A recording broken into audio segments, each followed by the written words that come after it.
제가 9살 때였습니다. 온 가족들이 그때 운전면허장에 가서 아버지의 일종 보통면허 시험 치는 것을 지켜봤습니다. 아버지께서 약 한 20분 정도 운전하시면서 잘 하시다가 이제 마지막 주차하실 때 이제 선을 어기셔서 이제 삐삐삐 소리가 나가지고 아버지께서 탈락하셨습니다. 내비게이션에서 이제 탈락입니다 하면서 소리가 들리면서 저는 그날 너무 실망을 했습니다. 그래서 9살 때 일기장에 정확하게 이렇게 썼습니다. 오늘 우리 아빠가 면허시험에 떨어졌다. 우리 아빠는 실패자다.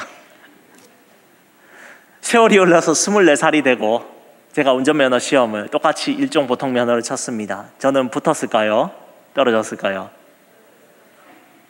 네, 하나님께 불효한 죄로 떨어졌습니다. 9살 때 뭐 그까짓 거 별거 아니겠지 싶었는데 자라고 나서 보니까 얼마나 운전면허가 힘든 사람한테 힘든지 깨닫게 되었고 아버지에게 그때는 참 그렇게 할 걸 그랬습니다 라고 얘기했던 시절이 떠오릅니다. 어린아이는 운전에 대해서 알 수 없고 부모님이 알고 있는 영역에 대해서 공감할 수 없습니다. 하지만 그도 시간이 흐르면 지식과 자각이 자라면서 부모님과 즐겁게 대화하는 성숙한 자녀가 됩니다. 하나님께서는 그의 자녀였던 고린도 교회도 그렇게 자라가기를 원하셨습니다. 하지만 고린도 교회는 자라지 못했습니다. 그러한 부분에 있어서 오늘 말씀은 고린도 교회가 하나님 앞에 어떻게 하면 온전하게 자라는지를 얘기하고 있습니다. 그리고 하나님 앞에 성숙한 우리 수정교회도 오늘 주님의 말씀을 듣고 진정한 자람 속에서 더욱 하나님을 만나고 돌아가는 이 시간 되시기를 바랍니다. 고린도 교인들이 참으로 자기가 영적으로 충만하고 신령한 사람들이라고 알고 있었습니다. 그들은 자신이 누구에게 배웠는지 자랑했습니다. 세례를 누구한테 받았는가를 자랑했습니다. 말씀해 보시면 4절에 보시면 나는 바울에게라 하고 다른 이는 나는 아볼로에게라고 합니다. 즉 팔을 지어서 나는 바울에게 배웠습니다. 나는 아볼로에게 배웠습니다 하면서 그것이 자신의 자랑이 되었습니다. 우리 고신 총회를 놓고 이제 예를 들어본다면 나는 한산동 목사님한테 배웠습니다. 나는 주남선 목사님한테 배웠습니다 하면서 갈라지는 그런 모습들을 우리는 예를 들자면 알 수 있을 것입니다. 그런 모습들 가운데서 그들은 영적으로 전혀 성숙하지 못했습니다. 얼마나 교회를 오래 다녔는지 얼마나 신비한 은사를 많이 가지고 있는 가에 대해서 그들은 자신들이 신령하다고 착각했습니다. 바울은 오늘 그들이 신령한 사람이라고 생각했지만 그들은 하나님께 속한 모습이 전혀 없으며 옛 사람의 모습으로 사는 사람들이라고 말씀합니다. 그들은 복음을 듣고 겸손해야 됐습니다. 하지만 그들은 자신들이 받은 하나님의 선물의 은사들을 자신들의 자랑으로 삼았습니다. 육체적으로 방탕과 간음을 버리고 하나님 앞에 거룩한 모습으로 살아야 됐지만 여전히 세상의 모습 속에 살아가고 있었습니다. 세상에서 가장 무서운 사람은 어떤 사람일까요? 내가 산전수전 다 겪어봤다. 내가 이 정도의 성공을 거뒀다 하면서 나는 철들었다고 자기 입으로 말하는 사람이 가장 무서운 사람입니다. 진정 철든 사람은 자신이 받은 고난들에 대해서 자세하게 얘기하지 않습니다. 그냥 지나고 보니 모든 것이 하나님의 은혜였다라고 말하는 사람이 철들었고 성숙한 사람입니다. 성도는 신령한 사람이 되기 위해서 하나님 앞에 철이 들어야 됩니다. 그러나 다만 자기 입으로 되는 것이 아니라 날마다 하나님의 말씀을 듣고 깨달아야 됩니다. 영적이지 못한 고린도 교인들에게 하나님 말씀 앞에서 자라기를 원하며 2절을 바울이 요구하고 있습니다. 2절을 우리가 함께 한번 읽어보겠습니다. 우리 2절을 읽겠습니다. 내가 너희를 젖으로 먹이고 밥으로 아니하였노니 이는 너희가 감당하지 못하였음이거니와 지금도 못하리라. 여기서 밥은 원어로 딱딱한 음식입니다. 즉 복음에 대해서 조금 더 심오하고 또 우리의 삶에 대해서 정확히 나타내는 것들이 바로 복음입니다. 복음은 단순하게 예수 믿으면 천국 가고 내 영혼이 잘 되고 범사에 잘 되고 그런 것만이 복음이 아닙니다. 그런 것들은 초보적인 구원, 즉 본문에 나오는 제일 먼저 나오는 젖입니다. 고린도 교인들은 이러한 밥을 먹기보다는 부드러운 젖만 먹었습니다. 사실은 이러한 이 사람들이 젖만 먹었었던 것은 시간적인 여유도 바울에게는 그렇게 많지 않았습니다. 비교적 짧은 1년 6개월의 시간밖에 없었습니다. 그래서 바울은 그들에게 복음의 초보적인 지식들을 가르쳤습니다. 여기서 더 나아가서 데살로니가에 있는 사람들처럼 또 베레아에 있는 사람들처럼 고린도 교인들이 하나님의 말씀을 듣고 성장한다면 바울이 더욱더 밥을 먹이고 또 성숙한 그리스도인으로 만들었을 것인데, 그들은 복음의 초보적인 지식을 듣고 그들이 가지고 있는 것에 그냥 만족하고 안주하였습니다. 몇 년의 시간이 흘러도 그들의 모습은 그대로였고, 바울은 편지로서도 그들에게 복음에 대해서 성숙한 자로서 도저히 얘기할 수가 없었고, 안타까운 마음으로 그는 메시지를 전합니다. 제발 너희가 더 이상 이제는 젖을 먹지 말고 하나님의 신령한 말씀 속에서 딱딱한 그 말씀을 들으면서 온전하여지고 하나님의 말씀 안에서 너희가 거룩하여지거라 라고 말하면서 오늘 바울은 답답한 심령으로 오늘 고린도 교인들에게 말하고 있습니다. 한 저희 신학과 선배님이 금요기도회에 찬양을 하였습니다. 그분은 롯데 자이언츠의 광팬이셨는데 금요기도 찬양을 하면서 빨리 이거 끝나고 롯데 자이언츠 사직야구장으로 달려가야지 하면서 찬양을 부르고 있을 때 그때 때마침 마귀들과 싸울지라였습니다. 야 빨리 가야지 하는 순간에 이제 후렴 부분에서 사건이 터졌습니다. 롯데 하면서 그 순간 모든 성도님들과 담임 목사님이 정적이 되셔서 선배님은 목양실로 붙들어 가셨다는 전설적인 이야기가 들려집니다.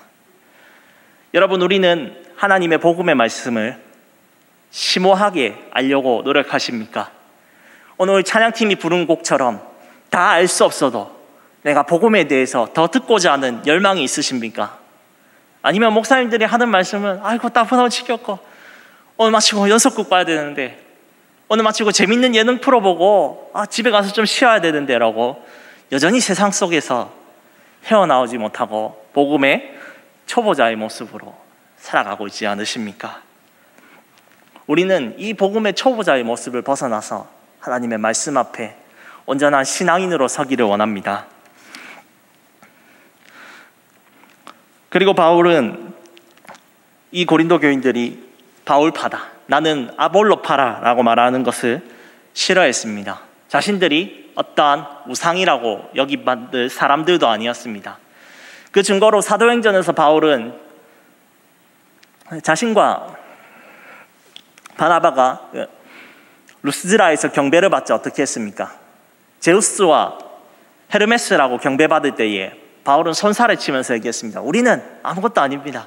하나님의 말씀을 전하는 사역자들 뿐입니다 라고 그가 담대하게 얘기하였습니다. 그때 그 마음은 전혀 변하지 않고 바울은 오늘 이렇게 얘기합니다. 사역자들은 무엇이냐? 그들은 주께서 각각 주신 대로 너희로 하여금 믿게 한 사역자들이니라라고 합니다. 이 사역자들은 자기들이 가지고 있는 사역의 영역에서 다른 사람들을 믿음을 가르치고 말씀을 가르치는 하나님의 종들일 뿐입니다. 그것을 더욱더 자세하게 알려주는 말씀이 있는데요, 우리 3장 6절을 함께 큰 목소리로 읽겠습니다. 6절을 읽겠습니다. 나는 심었고 아볼로는 물을 주었으되 오직 하나님께서 자라나게 하셨나니.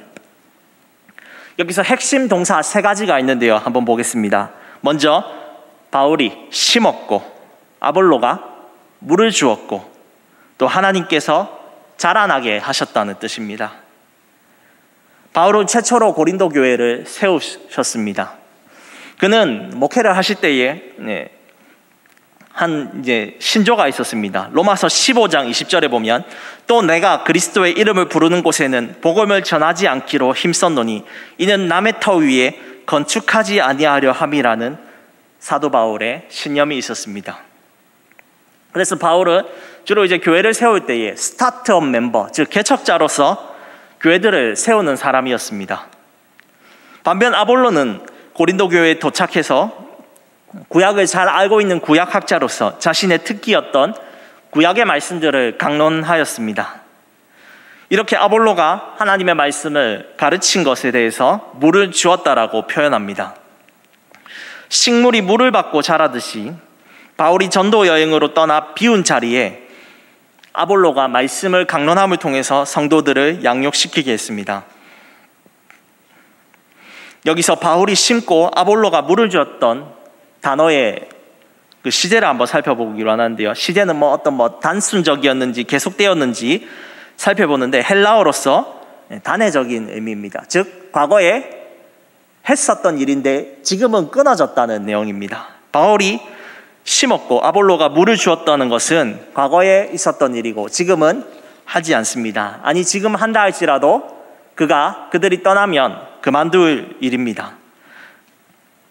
아볼로와 바울은 교회의 주인공들이 아닙니다. 그들은 8절의 말씀대로 자기의 일에 충실하게 충성함을 통해서 나중에 주인이신 하나님께 상을 받는 종일 뿐입니다. 종은 다른 말로 하면 노예입니다. 이 바울은 자신이 노예라는 것을 알고 하나님의 상을 바라보며 자신이 경배받기를 바라지 않았고 또 이 경배받아서 서로 지지고 볶고 싸우는 이 고린도 교회의 어린아이의 모습들을 바라지 않았습니다. 여러분, 교회의 주인은 누구이십니까? 하나님 아버지, 살아계신 삼위일체 하나님이십니다. 하나님은 이들의 사역 가운데서 고린도 교회가 자라나게 하셨습니다. 여기서 자라나게 하셨다는 동사는 바울의 심었다, 물을 주었다와 다르게 계속적인 뜻이 있습니다. 즉, 이 사역자들은 자신들이 맡겨진 시간 동안 하고 떠나면 그만이지만 하나님께서는 과거로부터 지금까지 그리고 미래에 있을 때까지 자라게 하시는 참 주인이십니다. 이 교회의 주인은 하나님이십니다. 사역자들은 아무것도 아닙니다. 오직 하나님만이 사역자들의 이 사역을 통해서 하나님의 섭리를 따라 성도를 자라게 하시며 교회를 든든하게 세웁니다.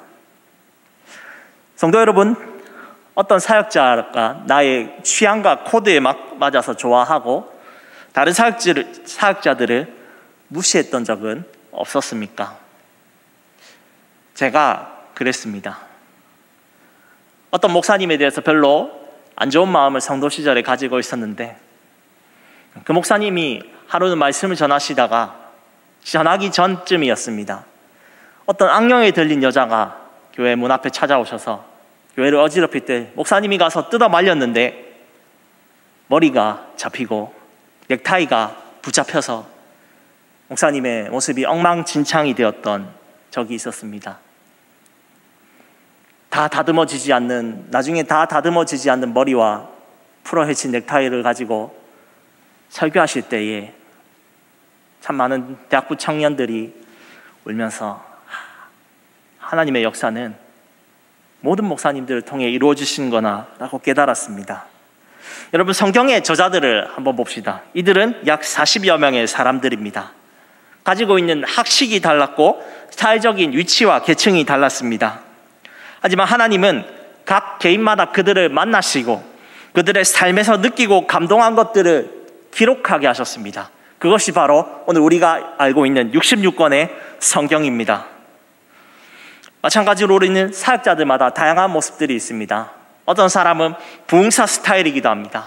또 어떤 사람은 말씀에 대해서 정말 조곤조곤 잘 강론하시는 분들이기도 합니다. 여러분들은 하나님의 말씀이 사역자들을 통해 그 개성과 또 그 열정과 그 지식들을 통해서 다양하게 전파되지만 우리는 차별하지 않고 그 사역자들 위에 계신 하나님의 역사의 말씀을 잘 새기며 나아가야 됩니다. 또 그리고 어떤 사역자가 최고다 하면서 교회 안에서 당론을 짓고 갈라지는 것은 우리는 주님 앞에 잘하지 못하는 것입니다. 바울은 교회가 이제 하나님께 자라가기 위해서 사역자들과 성도들의 정체성을 얘기하는데요. 우리 함께 9절을 읽어보겠습니다. 9절을 함께 읽겠습니다. 우리는 하나님의 동역자들이요 너희는 하나님의 밭이요 하나님의 집이니라. 아멘. 교회에서 사역자들은 경쟁하는 대상이 아닙니다. 주어진 하나님 나라를 위해서 함께 협력하고 맡아진 과업을 완성하는 동역자들입니다. 그들은 주님을 위해서 함께하는 한 팀입니다. 성도는 또 어떤 존재들입니까? 하나님의 밭이요, 집입니다. 밭은 자기 종들을 통해 경직하는 땅입니다. 이것은 구약에서 이스라엘을 하나님께서 포도원이라고 비유한 것을 확장한 의미입니다. 구약의 이스라엘이 포도원이었다면 신약에서는 하나님의 밭입니다. 그들은 구약의 이스라엘이 실패하였지만 이제 신약의 교회는 하나님 앞에 넘어온 참 포도나무, 진정한 참 포도밭이 되었습니다. 하나님이 집인 우리는 만민이 기도하는 하나님의 터가 되었습니다. 이 기도하는 곳에서 다툼과 분쟁이 있는 곳은 결코 있을 수 없습니다. 이 하나님의 집은 성령님이 다스리셔서 참 평화가 있는 곳입니다. 이렇게 바울이 하나님의 집이고 밭이라고 강조하는 이유는 무엇입니까? 그것은 고린도 교인들이 스스로 자신들이 하나님께 속한 자라는 것을 인식하고 서로가 싸우고 다투는 것을 이제 그치고 하나된 공동체로서 함께하라고 얘기하고 있는 것입니다. 헛된 지혜를 가지고 교만하지 말고 서로 사랑하며 살아야 했습니다. 만약 그렇지 않고 자신들이 계속 싸우고 갈라들고 사역자들을 자신들의 파에 넣음을 통해서 이 교회를 가르게 한다면 하나님께서는 너희가 진정 하나님의 집이 아니라라고 말씀하십니다. 오늘 우리는 들었던 말씀을 생각해 보면서 세 가지의 적용을 함께 살펴보겠습니다. 첫 번째는 우리가 복음 가운데 날마다 자라야 됩니다. 에베소서 4장 1절은 말합니다. 오직 사랑 안에서 참된 것을 하여 범사에 그에게까지 자랄지라. 그는 머리니 곧 그리스도라. 복음은 내가 예수 믿고서 단순히 천국 가는 것이 아닙니다. 우리는 하나님의 은혜로 죄인에서 의인으로 부름을 받았습니다. 이제 더 이상 예전의 모습으로 돌아가서 살아서는 안 됩니다. 과거에 더럽고 추했던 욕설과 비방과 질투하는 것과 어린아이의 모습으로 살아가는 모습들을 버려야 됩니다. 골로새서 1장 10절을 말하기를 주께 합당하게 행하여 범사에 기쁘시게 하고 모든 선한 일의 열매를 맺게 하시며 하나님을 아는 것에 자라게 하시고. 우리는 범사에 합당하게 행하고 모든 것 가운데에 선한 열매를 맺어야 합니다. 그래서 아는 것을 행함으로써 하나님을 더욱 알 수 있습니다. 우리 안에 아직 전만을 바라고 있는 모습이 있습니까? 그러한 것들을 버리고 말씀의 든든한 밥을 먹고 살아야 됩니다. 우리 수정교회는 볼 때 이런 것에 정말 힘쓰시는 것 같습니다. 전만을 바라는 것이 아니라 딱딱한 밥이라 할지라도 또 기꺼이 질문하시는 성도님들이 많으신 것을 보았습니다. 함께 성경 공부를 할 때에 남유다가 무엇인지 북이스라엘이 무엇인지 잘 모르면 기꺼이 질문하시고 또 목사님도 잘 고민하지 않았던 그 내용들을 심도 깊게 질문하시는 성도님들의 모습을 보면서 야, 우리 수정교회는 고린도교회 같은 것이 아니라 하나님 말씀을 더욱더 깨달아 알고 더 깊이 깨달아 알아서 삶으로 살아내려고 노력하는 교회라는 것을 알게 되었습니다. 사랑하는 수정교회 성도 여러분, 하나님의 말씀의 그 깊음을 더욱더 깨달아 알아가는 우리가 됩시다. 그렇게 알아갈 때에 우리는 과거의 어린아이의 모습을 벗어나 어른의 장성한 분량으로서 하나님과 깊은 대화를 하고 우리의 삶에 하나님의 영광이 나타나게 될 줄을 믿습니다. 또한 두 번째로 우리는 다양한 사역자들을 통해서 그 말씀을 받아야 됩니다. 또 때로 내 성향에 맞지 않는 사람들이 있을 수도 있습니다. 나는 좀 큰 목소리 내고 봉사 스타일을 원하는데 강론하시는 분이 좀 마음에 들지 않을 수도 있고, 나는 좀 차분한 설교를 원하는데 저도 봉사 스타일처럼 막 빵빵빵 소리만 치고 별거 없는 것 같이 느껴질지도 모릅니다. 하지만 하나님께서는 그 모든 사역자들을 통하여서 우리에게 가장 필요한 것들을 먹이십니다.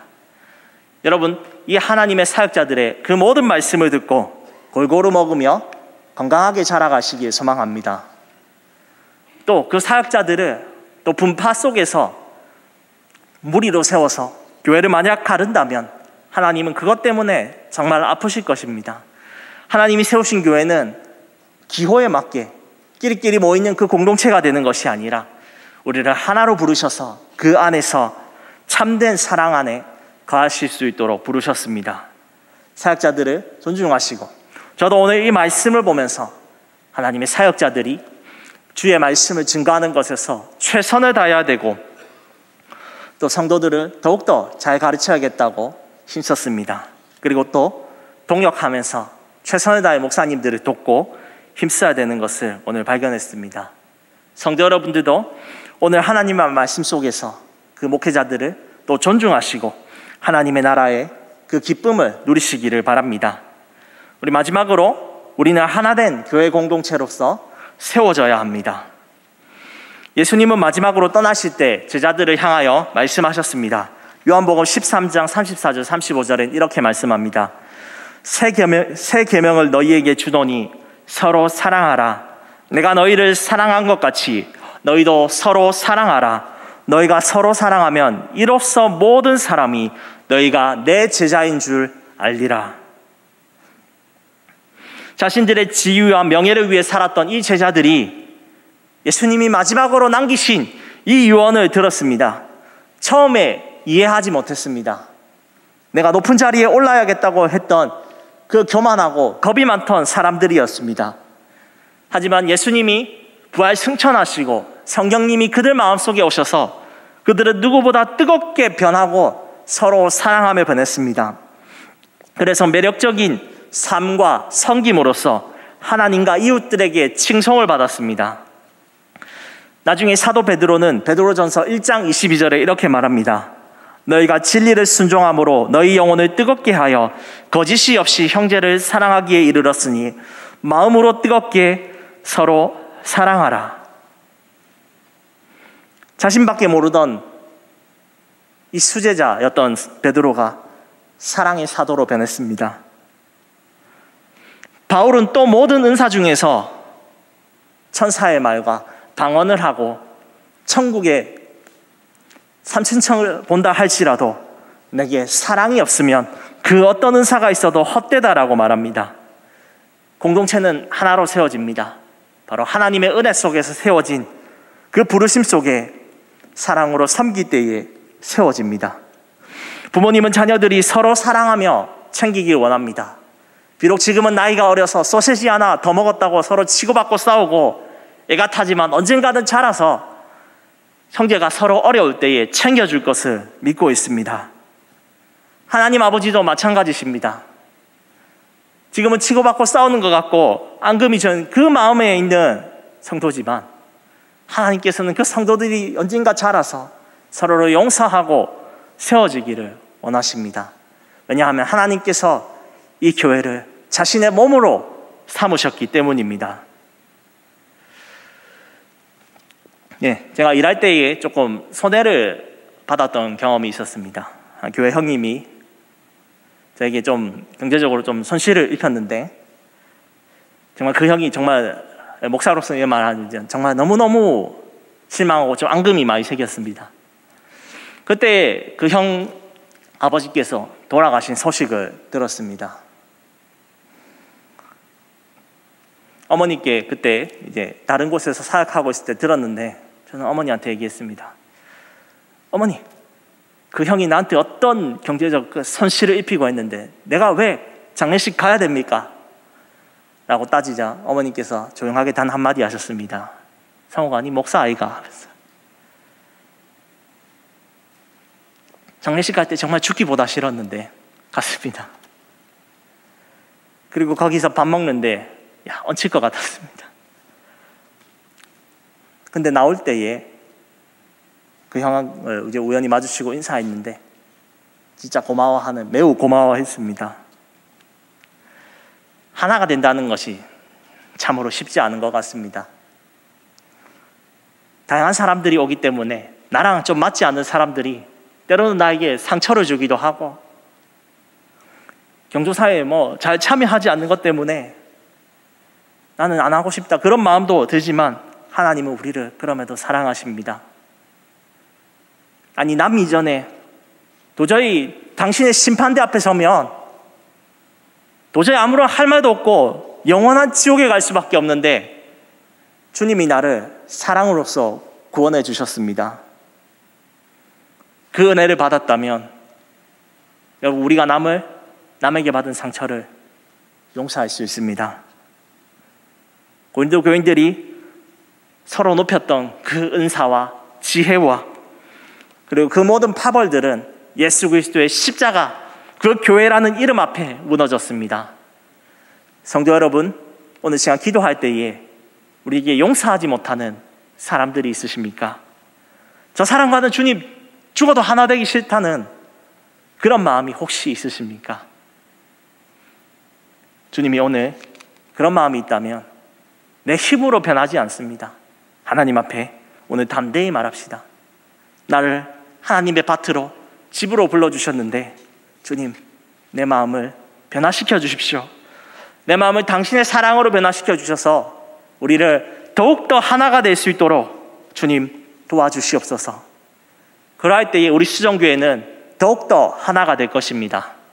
70년 동안 이끌어주신 그 하나님의 은혜, 이 수정교회가 80년, 100년 주님 오시는 그날까지 하나님 앞에 칭송받는 교회가 될 줄 믿습니다. 그리고 이웃들에게 하나님의 뜨거운 사랑을 전하고 그 이웃들이 하나님의 영광을 보고 이곳에 올 줄 믿습니다. 눈먼 자가 눈을 뜰 것입니다. 저는 자가 일어날 그 메시아의 일이 우리 교회를 통해서 역사할 것입니다. 전에는 원수였던 자들을 우리의 사랑 안에서 화해하고 화목하게 되는 그 역사를 오늘 여러분들의 삶 속에서 누리시기를 소망합니다. 우리 안에 있는 자랑과 지식과 교만이 아닌 예수 그리스도의 그 뜨거운 용서하는 사랑으로 교회의 주인 되신 그 하나님을 기쁘게 하면서 오늘 나아갑시다. 어린아이는 어른이 되어 집을 떠나 가정을 꾸리고 직장을 얻으면서 그 부모님은 자녀의 자라남을 기뻐합니다.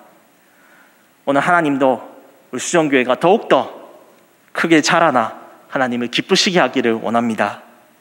오늘 들었던 말씀을 생각하며 우리의 삶이 더욱더 성숙한 그리스도인이 되기 위해 나아갑시다. 복음의 내용을 우리가 더욱더 날마다 깨달아 알아서 어떠한 어려운 말씀이라도 내 것으로 여기고 그 말씀 속에 나타나 있는 하나님의 깊은 뜻을 더욱더 깨달아 알고 내 삶이 어제보다 오늘 더 변화되는 우리의 지식이 되기를 원합니다. 그 지식을 통해서 하나님을 더욱 깨달아 아는 영적인 밥을 먹는 우리가 됩시다. 하나님의 사역자들을 존중하고 그들을 통해서 증거하시는 하나님의 말씀을 우리가 기쁨으로 받아냅시다. 전하는 방식은 다르고 사역은 다를지라도 하나님은 사역자들을 통해서 교회를 자라가게 하실 것입니다. 그리고 이 사역자들의 말씀을 듣고 더욱 하나가 됩시다. 하나님은 우리를 하나된 교회로서 부르셨습니다. 교회 안에서 사랑을 외치고 서로를 향하여 섬기면 하나님은 이 교회를 통하여 영광을 나타내실 것입니다. 상처받은 자, 그리고 상처낸 자나 그 누구든지 예수 그리스도의 그가 우리를 위해 죽으시고 살아나심을 생각하며 용서하는 마음을 오늘 시간 구할 때에 하나님은 우리를 더욱더 하나로 부르실 줄 믿습니다. 그리고 그분 앞에 형제 자매들이 온전히 사랑하며 섬길 때에 세상은 우리를 두려워하게 될 것이고 우리는 세상 속에서 하나님의 영광을 온전하게 비출 것입니다.